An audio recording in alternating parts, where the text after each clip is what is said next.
They wanted an easy victory, a forgotten rock, a skeleton crew, a stepping stone to Earth. They breached the airlock expecting terrified technicians begging for mercy. Instead, they found 3 people drinking bad coffee, waiting in the dark. The invaders didn't bring enough body bags. Outpost 42 was where military careers went to die.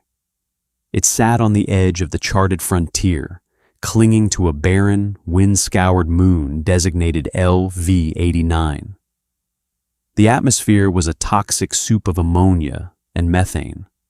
The gravity was a punishing 1.2 Gs, and the base itself was a crumbling relic from a border skirmish that had ended 2 decades ago. Drake James hated it. He stared out the reinforced plasteel window of the observation deck, watching an ammonia storm sandblast the outer hull. The sound was a constant, grating hiss. Drake was 22, fresh out of the Terran Naval Academy, and possessing a shiny new ensign's bar that felt heavier by the day. He had dreamed of fleet maneuvers, dreadnoughts, glory. Instead, a clerical error, or perhaps a vindictive instructor, had exiled him here, to a listening post that listened to absolutely nothing. Behind him, the coffee machine gurgled and spat, sounding like a dying asthmatic. "Damned thing is clogged again," Alonzo Mendoza muttered. Alonzo was a large man who moved like a rusted hinge. His hair was iron gray, cropped close to the scalp, and his face was a topographical map of scars and deep-set wrinkles. He wore standard-issue fatigues that looked 10 years out of date, stripped of all rank insignia. Officially, he was the Outpost maintenance chief. Unofficially, he spent most of his time sitting in a battered recliner, reading paperback novels and nursing a mug of sludge. "Have you tried hitting it?" Sylvie Lewis asked, without looking up from her workbench. Sylvie was the comms officer. She was thin, angular, and possessed a demeanor that made the ammonia storms outside look welcoming. Her left arm was a heavy, industrial-grade prosthetic, the exposed servos whirring faintly as her fingers danced across a mess of exposed circuitry. She was always tinkering, always taking things apart. Drake had never seen her put anything back together in a way that resembled standard fleet regulations. "I hit it yesterday," Alonso replied, his voice a low, gravelly rumble. "I think it liked it." Drake turned away from the window, unable to hide his disgust. "Do you two ever take this job seriously?" Alonso blinked at him, slowly, like a tortoise waking up. "Son, our job is to make sure the distress beacon has power, and to not suffocate. I am currently breathing. Therefore, I am excelling. We are the early warning system for the entire Aegis sector," Drake protested, pacing the cramped deck. "If the Coalition or the Kalan Empire decided to push the border, we're the first line. We should be running drills, calibrating the long-range sensors," Sylvie snorted, a sharp, ugly sound. "The Kalan haven't crossed the neutral zone in 20 years, and the sensors are calibrated just fine, James. They can hear a rat fart on a transport ship 3 parsecs away. Then why is the display completely blank?" Drake pointed at the main tactical screen, which was currently showing a relaxing loop of a tropical beach. "Because staring at static gives me a headache," Sylvie said. "If something pings, the alarm will sound." Drake opened his mouth to argue, to quote the fleet manual on constant vigilance, but the words died in his throat. The console didn't just ping, it shrieked. It was a harsh, oscillating wail that cut through the low hum of the life support systems. The tropical beach vanished from the main screen, replaced by a cascading waterfall of red telemetry data. Drake froze. His academy training evaporated. The noise was deafening. Alonso didn't jump. He didn't drop his coffee. He simply sighed, closed his paperback, and set it carefully on the side table. He stood up, his knees popping audibly in the quiet room. "Turn that racket off, Sylvie." Sylvie's prosthetic fingers were already a blur over the console. The alarm cut out, leaving a ringing silence in its wake. "Talk to me," Alonso said. The gravel in his voice was gone. It was flat, cold. "Subspace rupture," Sylvie reported, her eyes tracking the data feeds. "Massive energy spike. Class 5 thermal blooming." "A storm?" Drake asked, his voice cracking. "A solar flare?" "No," Sylvie said. She tapped a final key. The main screen resolved into a high-resolution optical feed from the moon's orbital satellites. Space was tearing open. Brilliant, violet jagged lines fractured the blackness of the void. From the center of the rupture, ships began to emerge. They were not human. They were angular, predatory things, resembling obsidian daggers against the starlight. The hulls drank the light, save for the glowing, sickly green engine nacelles. 1, 10, 50. A heavy cruiser pushed through the tear, easily 3 kilometers long, bristling with kinetic mass drivers and plasma batteries. "Kalen," Drake whispered, the blood draining from his face. "That's a Kalen strike fleet. Here. Why are they here?" "Because they want a staging ground," Alonso said quietly, staring at the screen. "And we are the only rock in this sector with a stable gravity well and a pre-built orbital tether." "We need to send a warning," Drake panicked, rushing toward the comm station. "We have to alert Fleet Command." "Already on it," Sylvie said. "Tight beam burst transmission, encrypted." On the screen, a secondary telemetry window blinked rapidly. Signal blocked. "They're jamming us," Sylvie said, her voice devoid of panic. She sounded like she was diagnosing a faulty fuse. "Broad-spectrum white noise. Nothing is getting out." Drake backed away from the console, his breathing shallow and fast. He looked at the fleet. He looked at Alonso and Sylvie. He was going to die on this rock, with a grumpy janitor and a cyborg mechanic. "They're hailing us," Sylvie noted. "Put it on the main screen," Alonso ordered. The image of the fleet was replaced by the face of a Kalen commander. It was a terrifying visage. 4 deep-set, obsidian eyes. Pale, leathery skin stretched tight over a pronounced angular skull. Mandibles twitched with suppressed aggression. He wore the crimson armor of the Kalen Vanguard. "Human Outpost," the commander spoke, the translation software rendering his clicks and guttural growls into crisp, accented English. "I am Vael, commander of the Kalen 1st Incursion Fleet. You are trespassing on sovereign Kalen territory. Your presence is an insult to the Empire. Surrender your facility immediately, and your deaths will be swift. Resist, and you will be burned." Drake felt his knees buckle. He looked at Alonso, expecting the old man to grovel, to beg, or to activate the base's surrender protocols. Instead, Alonso leaned over the console. He pressed the transmit button. "Vael," Alonso said. "This is Outpost 42. Go fuck yourself." Alonso took his finger off the button. Drake stared at him in absolute horror. "What did you just do?" "I established diplomatic relations," Alonso said. He turned to Sylvie. "How long until they drop troops?"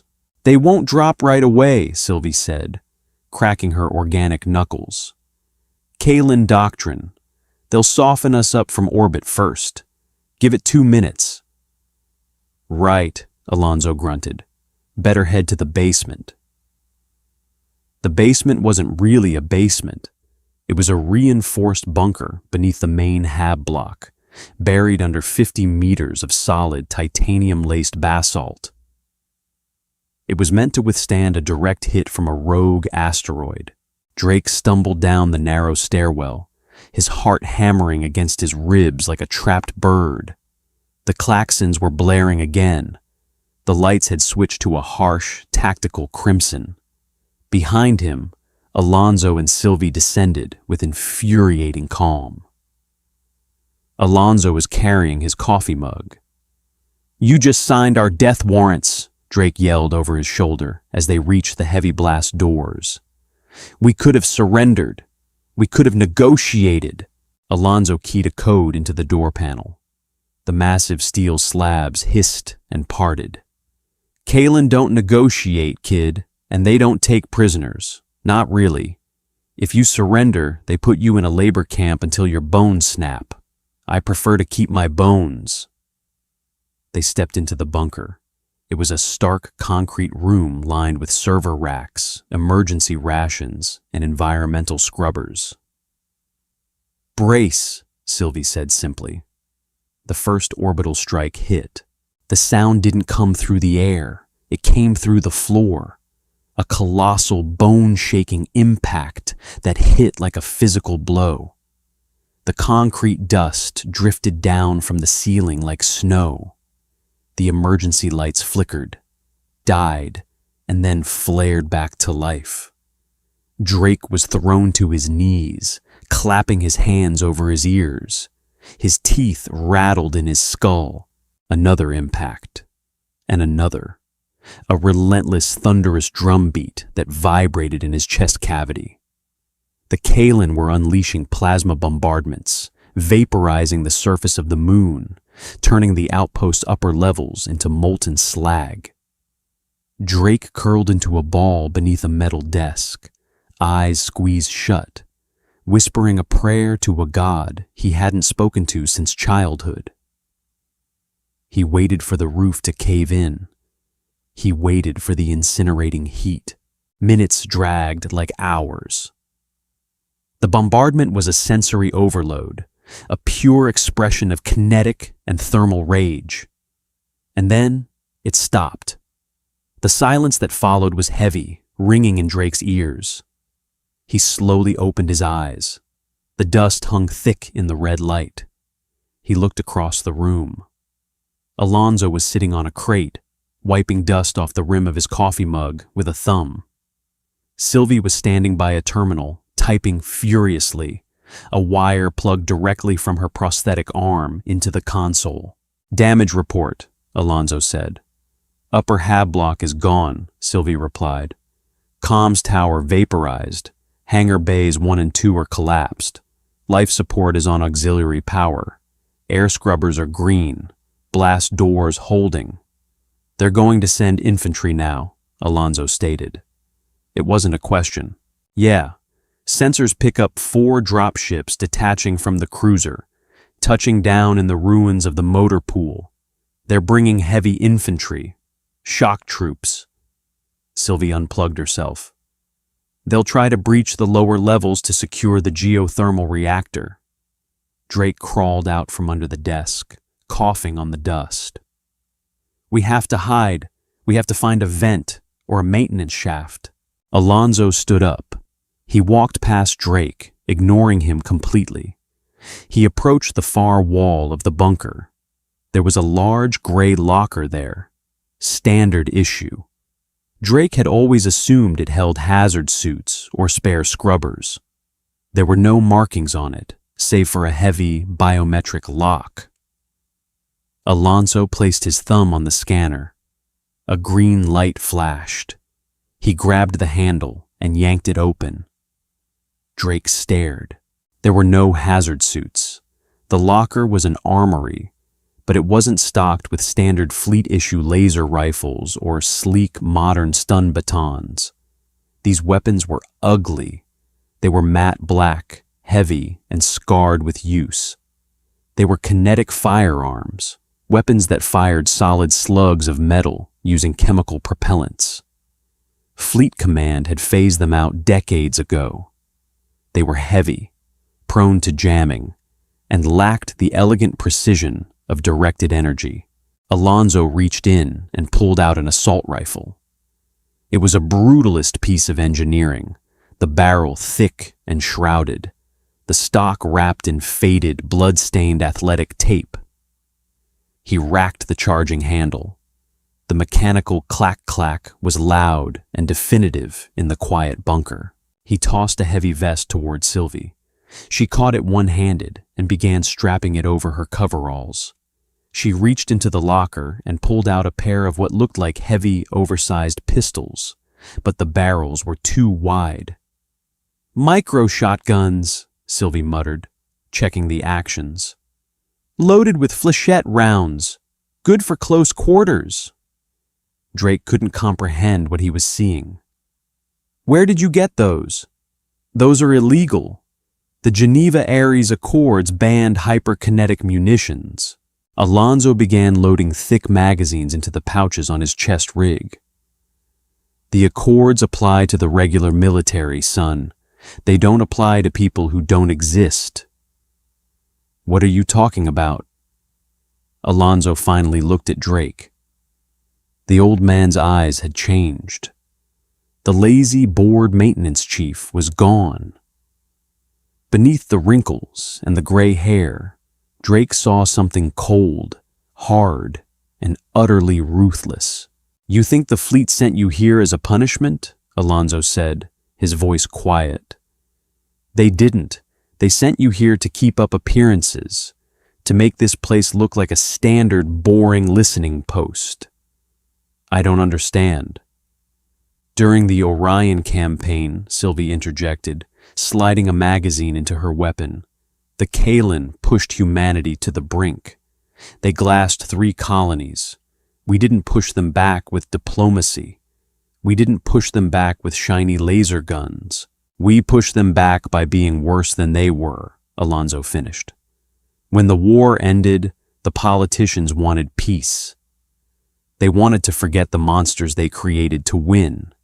So they gave us pensions, stripped our records, and buried us on rocks like this, told us to quietly rot."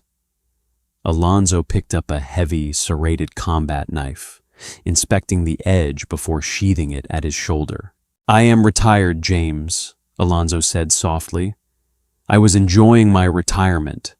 Now, these scale-faced bastards have ruined my coffee maker." Sylvie cracked her neck. "Breach at Sector 4. They're cutting through the secondary airlock." "How many?" Alonzo asked. 2 squads, 20 Kalen total, heavy armor. "Take the left flank, Sylvie. Use the maintenance tunnels. I'll take the main corridor. Catch them in a crossfire at intersection Charlie." "Wait!" Drake shouted, panic rising again. "You can't just fight them. They're shock troops. They have plasma shielding and powered armor." Alonzo looked at Drake. He reached into the locker and pulled out a small, standard-issue sidearm. He tossed it. Drake caught it clumsily against his chest. "Stay here, kid," Alonzo said. "Lock the door. If anything comes through that isn't human, point that at it and pull the trigger until it clicks." "What are you going to do?" Drake whispered. Alonzo smiled. It was a terrifying expression. It held absolutely no joy. "We're going to remind them why they signed a peace treaty." The corridors of Outpost 42 were pitch black. Auxiliary power provided only life support. Sylvie had intentionally severed the lights from the bunker terminal to blind the invaders. Sub-Commander Kale of the Vanguard led his squad through the ruined airlock, his boots crunching on shattered plasteel. His heavy, ablative ceramic armor hummed with power. Thermal optics painted the utilitarian corridors in cool blue and gray. "Advance," Kyle ordered, via sub-vocal comms. "Secure the reactor. Execute any survivors. Let the blood flow." His soldiers moved with predatory grace, veterans of a dozen pacification campaigns. They knew how to clear a room and slaughter terrified civilians. They moved in a staggered formation, plasma rifles sweeping the intersecting hallways. They approached Intersection Charlie, a wide staging area with blast doors on all sides. Suddenly, Kale's optics flared. A single heat signature stood perfectly still at the far end of the corridor. "Target sighted," Kale hissed. "Fire." 3 Kalan soldiers unleashed a volley of superheated plasma, the blue bolts strobing in the dark corridor. The figure shattered. It was a thermal decoy, a maintenance drone jury rigged to emit heat. "Trap!" Kyle bellowed. Before his shout faded, the floor beneath the vanguard vanished in a concussive roar. Sylvie had bypassed the limiters on the Outpost's industrial mining charges planted beneath the floor grates. The deafening explosion sent jagged titanium shrapnel tearing upward at supersonic speeds. The kinetic force completely bypassed the Kalen's plasma shields. 3 soldiers were instantly liquefied, their armor shredded. 2 more were thrown against the bulkheads, limbs snapped at impossible angles. Dust and acrid smoke filled the intersection, blinding their thermal optics. Kale's squad fell into chaos, firing blindly into the smoke. From the darkness to their left, a mechanical, rhythmic thundering erupted. Boom, boom, boom, boom. Alonso Mendoza stepped from the shadows. He didn't run or dive for cover.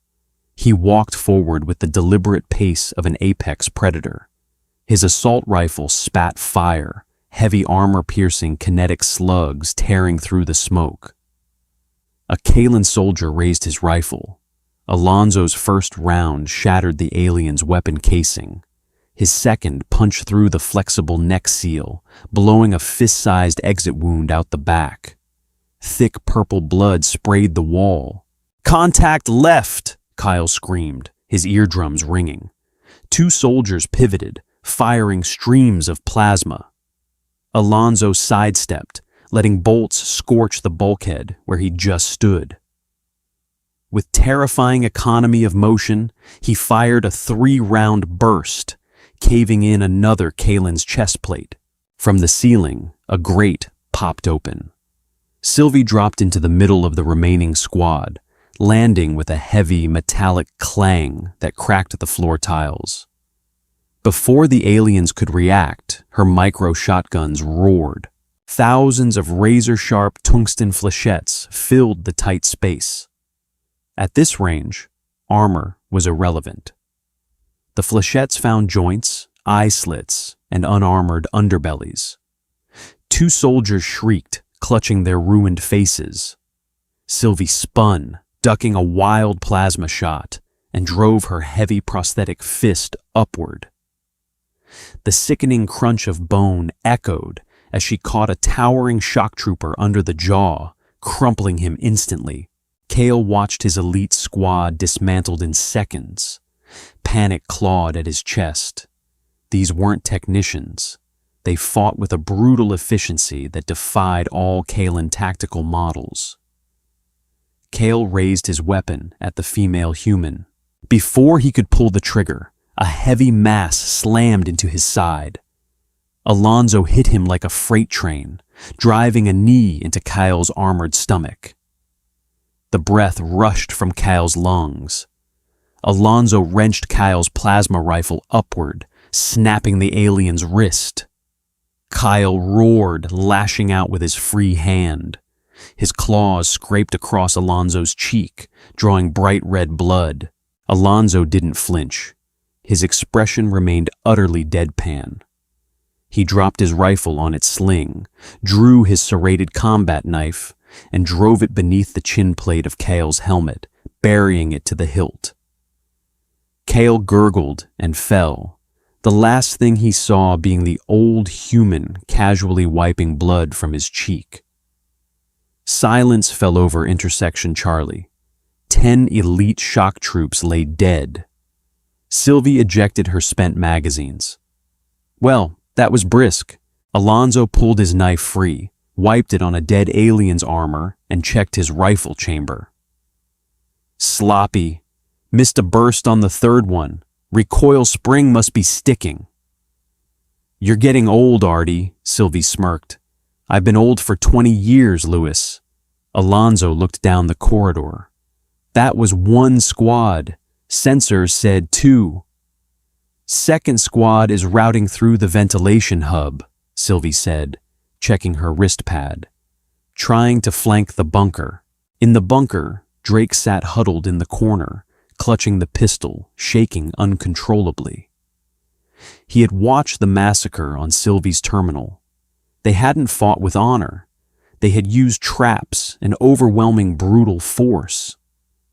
He realized why the fleet had hidden them. You don't put monsters on a pedestal. You put them in a cage. And the Kalen had just been foolish enough to open the door. James, Alonzo's calm, almost bored voice cracked over the comms. You still alive down there? Drake swallowed hard. Yes, I'm here. Good. Don't touch my coffee mug. Lewis and I are going to clear the ventilation hub. We might be a few minutes. They have reinforcements coming, Drake stammered, staring at the sensor data. The cruiser is launching more dropships, hundreds of them. A pause on the line. Then, Sylvie's voice came through, laced with dark amusement. Good. Tell them to bring more bags. Alonzo cut the comms. He looked at Sylvie. Ready to go back to work? Alonzo asked. Sylvie smiled. Lead the way, old man. They stepped over the bodies, disappearing into the dark corridors, heading toward the sound of marching boots. The outpost was no longer a tomb. It was a hunting ground. The ventilation hub was a maze of massive, cylindrical ductwork and heavy industrial fans that had been still for a decade. It smelled of stagnant air and machine oil. Now it smelled of ozone, burning ceramic and copper. Sylvie clung to the side of a primary exhaust vent, her boots braced against a flange, peering through the gloom. Below her, the second Kalen squad moved with cautious, terrified precision. They had found the remains of the Vanguard at intersection Charlie. They knew what was waiting for them in the dark. Alonzo was stationed on the catwalk above, his breathing slow and even. He tapped his comms bead once. A single click of static. The signal to engage. Sylvie didn't use her micro shotguns. The range was too long, the spread too wide. Instead, she unclipped a heavy, cylindrical grenade from her chest rig. It wasn't a standard explosive. It was a white phosphorus incendiary, a banned munition that burned at 2,000 degrees and devoured oxygen. She pulled the pin, cooked it for 2 seconds, and dropped it into the center of the Kalen formation. The detonation was a blinding, silent flash, followed by a tremendous roar as the chemical fire sucked the air from the enclosed space. Screams, horrifyingly alien and high-pitched, echoed through the metallic canyon of the hub. The white-hot metal slag rained down, melting through the Kalen's ablative armor like warm butter. 3 soldiers died instantly, their suits fusing to their flesh. The survivors broke formation, stumbling blindly away from the searing heat. Alonzo opened fire. He didn't use full auto. He fired methodical, single shots. Crack, crack, crack. Each heavy slug found a joint in the armor, a weakened neck seal, a cracked visor. He was executing them with the detached precision of a man stamping out a cigarette. A heavy plasma bolt scorched the catwalk near Alonzo's boots, melting the steel grating. One of the Kylan heavy gunners had managed to find cover behind a massive turbine housing. The alien unleashed a sustained torrent of blue fire, pinning Alonso down. "Lewis, I'm pinned on the upper gantry," Alonso stated over the local comms. His voice was completely devoid of stress. "I see him," Sylvie replied. "Dropping down." She let go of the vent flange. She fell 15 feet, landing heavily on top of the turbine housing. The Kylan gunner looked up just as Sylvie drove her heavy, industrial prosthetic arm straight down through the alien's helmet. The reinforced metal shattered the ceramic casing and crushed the skull beneath. She wrenched her arm free, shaking the purple gore from her servos. "Clear," Sylvie said, stepping over the twitching body. "We have a problem," Drake's voice crackled over their earpieces. It was trembling, but it was clear. The kid was holding himself together. "Report, James," Alonso said, ejecting a spent magazine and slamming a fresh one home. "The tactical feed is lighting up. They aren't sending squads anymore. They're sending companies. I'm counting at least 200 hostile contacts moving through the collapsed hangar bays. They've brought heavy breaching mechs. They are going to tear the outpost apart level by level." Alonso looked at Sylvie across the smoking ruin of the ventilation hub. He sighed. "I suppose that was inevitable." "We don't have the ammunition for 200, Sylvie said flatly. "Even if I line them up, then we don't shoot them," Alonso replied. He tapped his comms bead. "James, access the environmental controls for the upper sublevels, sectors 2 through 6. In the bunker, Drake's hands flew across the terminal. "Okay, I'm in. What do you want me to do?" "LV-89 has a highly toxic atmosphere. Methane, ammonia, trace sulfuric acid," Alonso explained. "The outer hull is breached in the hangars. I want you to reverse the life support scrubbers. Don't filter the air. Pull it in from the outside and pump it directly into the corridors." Drake hesitated. "That will flood the entire upper base with neurotoxic gas. It will corrode the interior bulkheads." "The interior bulkheads don't matter right now, kid," Sylvie grunted, checking her shotguns. "Do it, or we all die in about 10 minutes. Drake swallowed the lump in his throat. He looked at the tactical map. The red dots were swarming, a massive tide of Kylan infantry moving relentlessly downward. He bypassed the safety protocols. He entered the command authorization codes he had memorized on his first day. "Executing," Drake said. Deep within the bowels of the outpost, massive turbines groaned in protest as their spin was violently reversed. The heavy blast doors separating the outer ruin from the inner corridors were forcefully overridden. Through the security feeds, Drake watched it happen. The Kylan infantry were marching down the primary access ramps. Suddenly, the ventilation grates above them blew inward. A thick, yellowish-green fog billowed into the hallways at high pressure. The Kylan wore environmental armor, but it was designed to stop kinetic force and plasma heat, not sustained exposure to highly concentrated sulfuric acid and liquid ammonia. The feed showed the front line of soldiers halting. They began to swat at their helmets. The corrosive gas was eating away at the flexible rubberized seals around their necks and joints. Within 30 seconds, the seals failed. The toxic soup of LV-89 flooded their suits. It was a massacre without a single shot fired. Dozens of Kylan soldiers collapsed, tearing at their helmets as the ammonia burned their lungs and blinded their eyes. The heavy breaching mechs ground to a halt as the acid chewed through their exposed hydraulic lines, locking their massive joints in place. The entire offensive choked and died in the span of 4 minutes. Drake leaned back in his chair, staring at the screens. Hundreds of dead. He had just killed hundreds of living beings by pushing a button.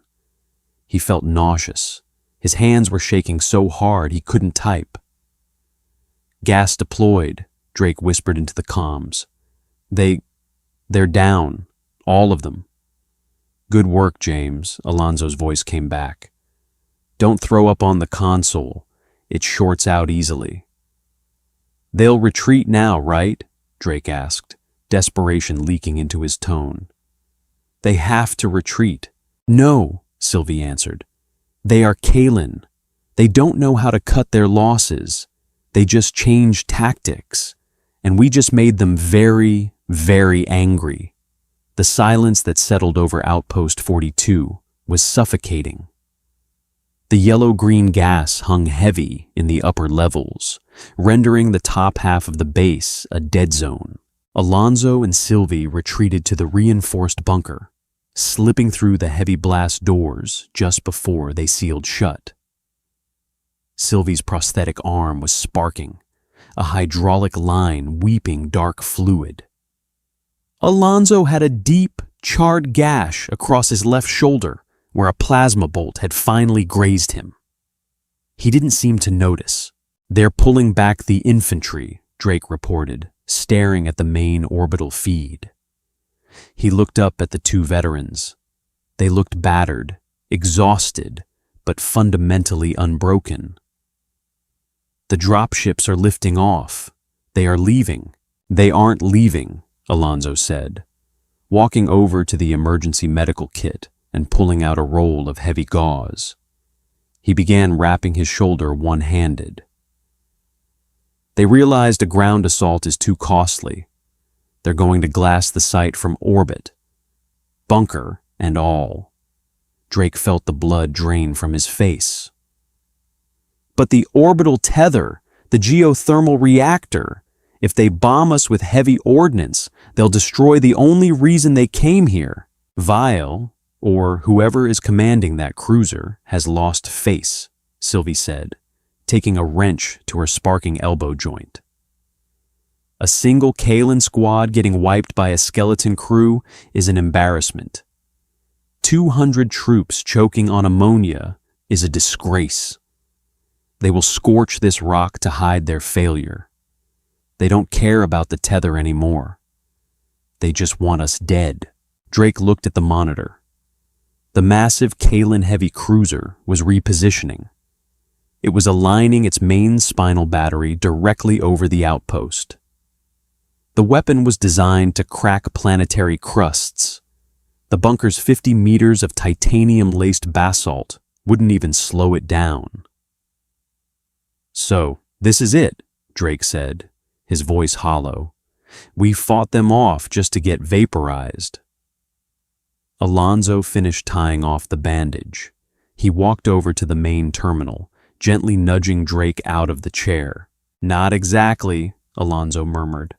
His thick fingers flew across the keyboard with surprising speed. He wasn't accessing the comms. He was accessing the geothermal reactor's primary control matrix. "What are you doing?" Drake asked. "The reactor runs on a delicate balance of pressure and thermal venting," Alonso explained, his eyes fixed on the screen.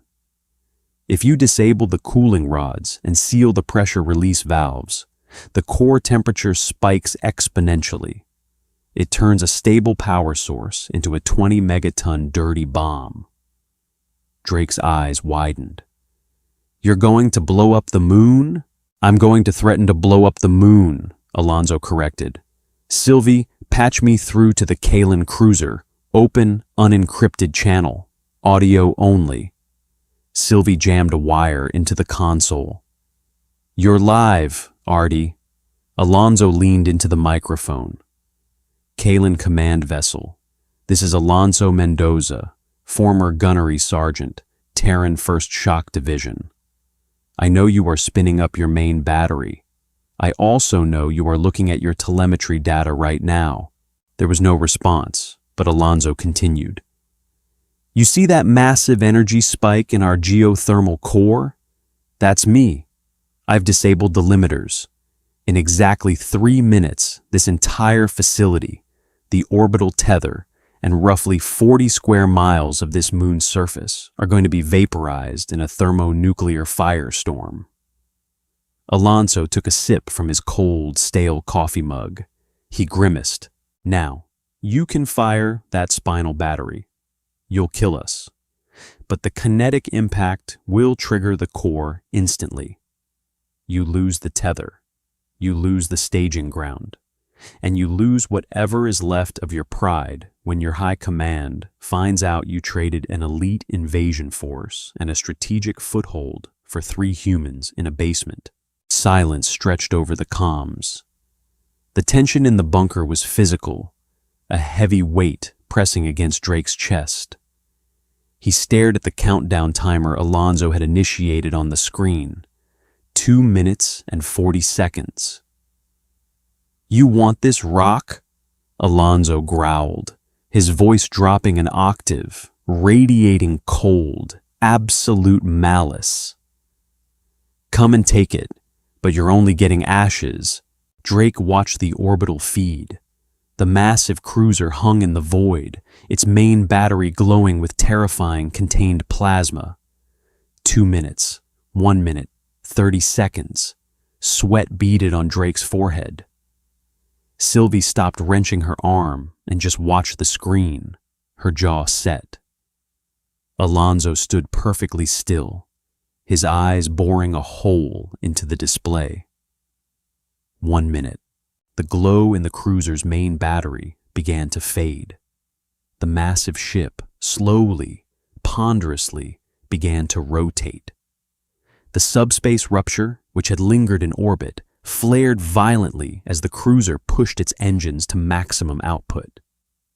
"They're breaking orbit," Sylvie whispered. The cruiser slid into the violet tear in reality. The dropships followed like terrified remoras. The rupture snapped shut, leaving nothing but the cold light of the stars and the swirling ammonia storms of LV-89. Drake let out a breath he felt like he had been holding for an hour. He collapsed against the desk, his legs finally giving out. Alonso reached down and tapped a single key. The countdown timer vanished. The reactor telemetry returned to stable green. "You were bluffing," Drake choked out, a hysterical laugh bubbling in his chest. "You were bluffing a Kalen dreadnought." Alonso looked at Drake, his expression utterly blank. "Kid, the safety interlocks on a Class 4 reactor are hardwired into the physical containment shell. You can't override them from a terminal. I couldn't blow that reactor if I had a sledgehammer and a week of free time." Drake stared at him. He didn't know whether to hug the old man or scream at him. "They didn't know that," Sylvie pointed out, finally managing to reconnect her hydraulic line with a satisfying click. "And Kalen are terrible at poker." The bunker fell quiet, save for the hum of the life support systems. The adrenaline was fading, leaving behind a bone-deep exhaustion. They were trapped in a ruined bunker under a toxic atmosphere, completely cut off from the galaxy. 3 hours later, the proximity alarms chirped. Drake flinched, reaching for the pistol he had dropped on the desk. "Stand down, kid," Sylvie said, looking at the long-range sensors. "It's a Terran signature, heavy frigate, the Archangel. Looks like your distress beacon got through the jamming just before the comms tower blew." The rescue operation took another 2 hours. Terran Marines in heavy hazard suits cut through the slag of the upper levels, expecting to find nothing but charred remains and Kalen booby traps. Instead, they breached the bunker doors to find Ensign Drake James sitting on a crate, staring at the wall with a 1,000-yard stare that belongs only to veterans. In the corner, an old man and a woman with a metal arm were sitting in folding chairs. The Marine captain stepped into the bunker, his rifle lowered in confusion. He looked at the blood, the soot, and the sheer volume of spent kinetic casings littering the floor of the upper intersections. "Who is in command here?" the captain demanded, his voice muffled by his helmet. Drake slowly stood up. He looked at Alonzo. He looked at Sylvie. He realized they were exactly where they wanted to be, forgotten, hidden. "I am," Drake said, his voice steady. "Ensign James, Outpost 42. The captain looked around the ruined room. "Ensign, what the hell happened here? We tracked a Kalen strike fleet to this sector. Where are they?" Alonzo picked up his chipped mug, inspecting the dregs of cold black sludge at the bottom. He looked at the Marine captain, and for the first time that day, he offered a genuine, tired smile. "They left," Alonzo said. "The coffee was terrible. If you enjoyed this descent into the gritty reality of human survival and want more stories where humanity proves just why the galaxy should fear our shadows, make sure to hit that like button.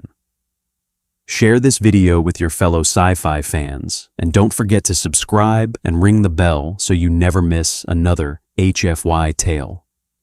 Your support helps keep these stories coming. Stay safe out there in the void.